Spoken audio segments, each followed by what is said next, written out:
All right, we're back at it again today. We're gonna try to get these on. These are just propped up here now to look cool. I got some of these new clips where one had broken off, so I installed one right here. Conrad is in the middle of getting the plastic piece of this that broke off from our old one out of the hole, so we can put our new one in.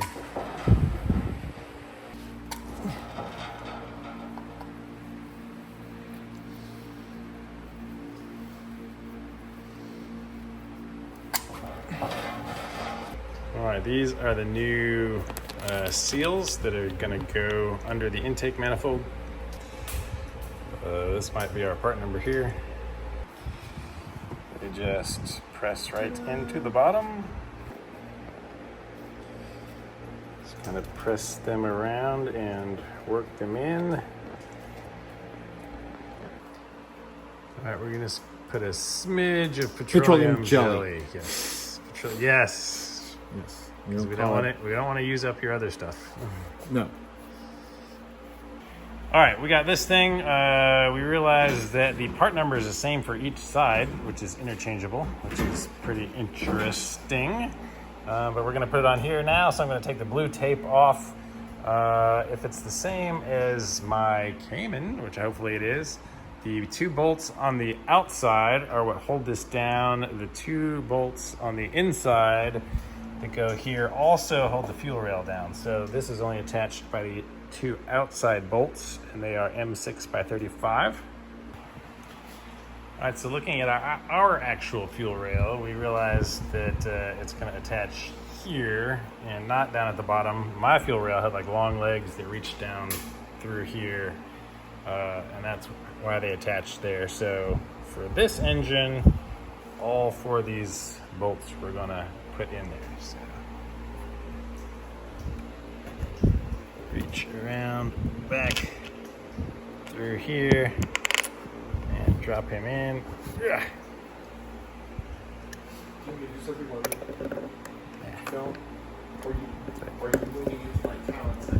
Tighten him up. Yes, I'm taking over everything.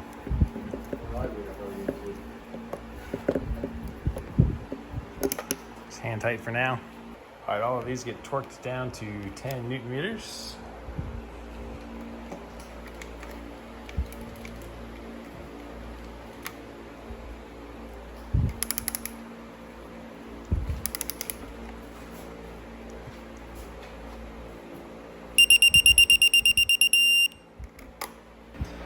All right, we got these witness marks now. All right, we got a fuel rail here. We're just pulling off the old ones. Conrad, show us how to remove a fuel injector. All right, so first there's a metal tab here. Clip, call it. Yes, thank you. Yeah, it's this little clip. I was fooled by it. It means nothing really. And then you really just sort of pull it. This is a little O-ring.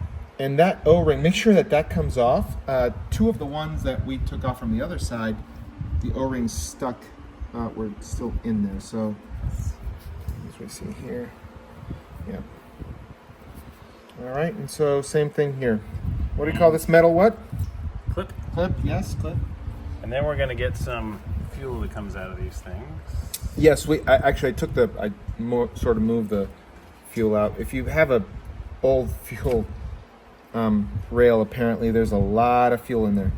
Now this was not old enough, even though we've been taking our time doing this, where it was skunked, but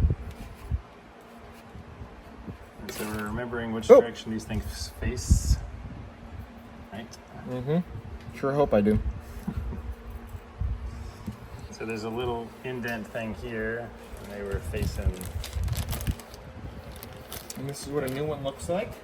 And there was a time where these were very, very difficult to get. I was lucky enough to get them, not at that time, but this is what they look like. And apparently there are people who rebuild these, and there's mixed reviews on that. So we'll be putting these up for sale, probably. If you guys want them. Yeah. Famous movie star. Yeah, I'm sure they can be rebuilt, but we're going with new injectors on this, mostly because I already bought them. So we're gonna What happened? Take a big old dump. All right, we're gonna install one of these guys. What are you putting on there? Petroleum jelly. Petroleum jelly, yes. All right. And so tabs are here. So the connector goes on the So opposite that side. tab.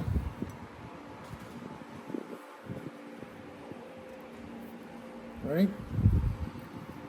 And then, I think, wait, no, this goes in this direction. Yep. Right? Nope. This direction? Yep. Oh, yeah.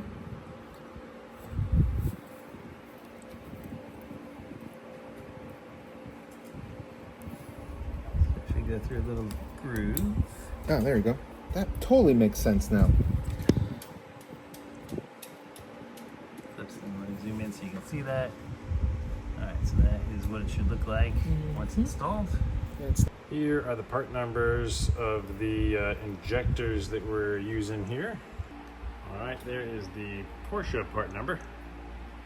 And what I'm going to do is I'm going to lube the things. Alright, we have this set on in place where it's going to wrap around like this. We still have the little protective caps on. I'm going to take those off here in just a second and place them into the ports. And this right here is what holds it onto the intake manifolds. And then this wiring harness here is actually going to attach to our fuel rail after we get it on. So we did have to disconnect this wire just to give it a little more room. Maybe could do it with it still attached, but Yeah, just it's easier for viewing for you guys.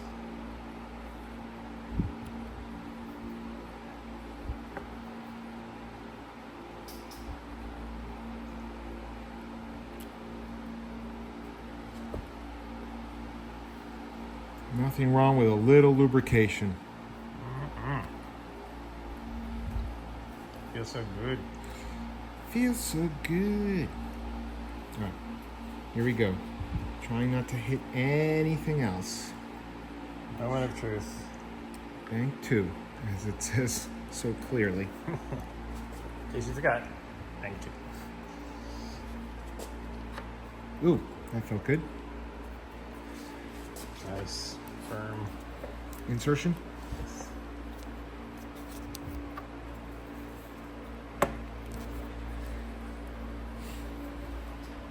All right. Holes line up. Wow, that's like incredible. All right, are they all in, fully seated? Yeah. Well, they can't go anywhere else. Nice. Okay, bolts are right here. So, El Bolto. We got these little tiny E10 guys. E10 guys. Let me guess the spec. Don't say anything. Don't say anything. 10 This is your Newton meters. I was using this one because I needed All right. a quarter inch. It's a big one for 10 Newton meters, but whatevs. Oh, I saw this meme today that I had never really thought about it. It said, how come all metric sockets still use standard wrench on the other end? Standard, What? how come all metric sockets have standard sizes on the other side? Quarter inch, 3/8. Oh. And I was like, yeah, I had never thought of that, but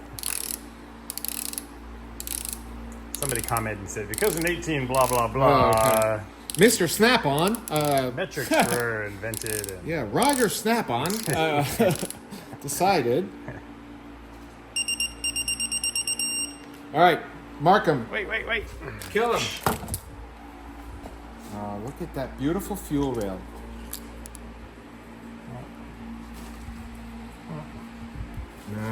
Yes. It is ready to fuel. All right, so let's figure out how this guy attaches. So in theory, this guy goes somewhere around here, I guess. No.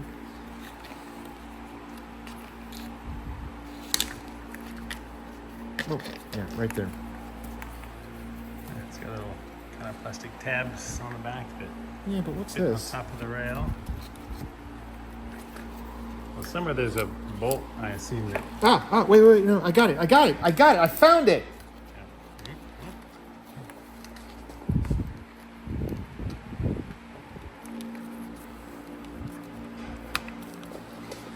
This thingy here goes there. This thing here. Yeah, because That's part of the fuel rail, and this is part of the harness plastic support system. so Emotional into support that. system, yes. And then we put a bolt there to. Yeah, and I probably should have disconnected these. But hey, worked out well. All right, now we can go ahead and. The most important part. Ta-da! Air temperature sensor. All right, now we can go ahead and attach those guys to our fuel injectors. Theory. How do you know that this one goes there? I wish they had been labeled. Yeah. Oops. No more Mr. Funny Guy, huh? Oh, okay.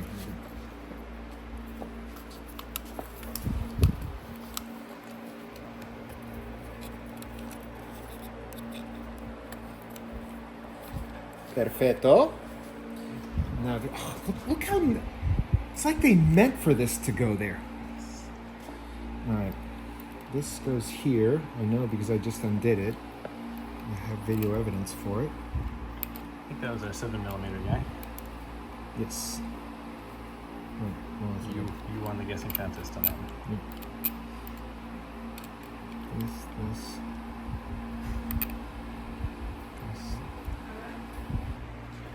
All right, same thing over here for bank one now. I'm gonna pull the wiring harness out of the way just a little bit. I'm going to put a little petroleum jelly on the O-rings again, take the caps off, put them into place, and attach both of these bolts, 10mm E10s. All right, so this piece of the wiring harness sits on top of the fuel rail too. You can see that there are kind of like prongs that go around it from the top. And this little piece you can see kind of has the curvature of the fuel rail where it sits on top of it. I had to disconnect this guy over here to give it enough slack. So just reconnect him. And this one's actually really tight, but I'm pretty sure that's how it's supposed to go. The last step I wanted to do for today was to get the two manifolds connected to each other. There are 4 of these rubber pieces that hold the two things together. They come with 8 of these guys. One of these guys goes through the middle, and then one of these guys. You can see that these things get worn where the rings go around them. They get compressed, and these are actually pretty rubbery still and not hard and cracky. I'm thinking we'll come back and replace these with the new ones. Here's a part number, just a good habit to do, but for now we're just going to install the old ones. I don't know which side this goes on yet or what direction, but essentially what happens is they go between the two manifolds, and then this thing is what seals them to keep them airtight. Put some petroleum jelly on the inside of these rubber things, and I just pressed them on as hard as I could so you can see that it's almost overlapping the whole thing. So that's how you can get the clearance to get them on here, and then once you do, you can expand them back out, and the either like a silicone spray or petroleum jelly in this case will help them slide into place. All right, from looking at pictures online, the best I can tell is this is the direction it goes, with this coming this way, this piece sticking out to the left on top as you're looking at it from here. And I don't know which way you would normally be able to tighten and loosen this up from the engine installed in the car. I know in my Cayman and Boxster how to face them. I don't know if you can access this with the engine in the car on 911. I don't know. I've never done it, never had one with an engine in the car. but I'm gonna assume they go this way because this is the time to have these face in the correct direction. And then, all right, so now that it is loosely in place, you can just push this rubber sleeve. It's gonna take me 2 hands. Push the rubber sleeve to get it centered, half on here, half on here. Tighten these up. All right, you can see it's got a little tab on each side to help you see the correct depth to get this. So if it's lined up even with that where it stops on both sides, then you should be good to go. Of course, it is circular. You need to look all the way around it, make sure it is even, there aren't any gaps, because you'll have a bad vacuum leak if you have this not attached correctly. Now I'm just going to leave this here loosely. If these are facing the right way, please let me know in the comments. If I need to turn them around, do it the other way.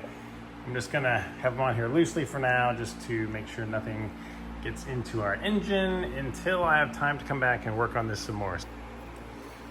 For this side, I'm just pressing these as far back as they go here. All right, then don't forget to put these on before you start putting this in. And this thing, you just kind of gotta start wedging it in and working it in. All right, guys, we're gonna stop here for today. We got a lot accomplished. Starting to look like a legit engine here. We will pick back up next time. I'm not sure exactly where. We did order a new clutch and flywheel for this guy, so those are gonna be delivered sometime this week. And we'll get into that in the not too far distant future. Please give the video a thumbs up, guys. Hopefully you're enjoying the series still. See you on the next one.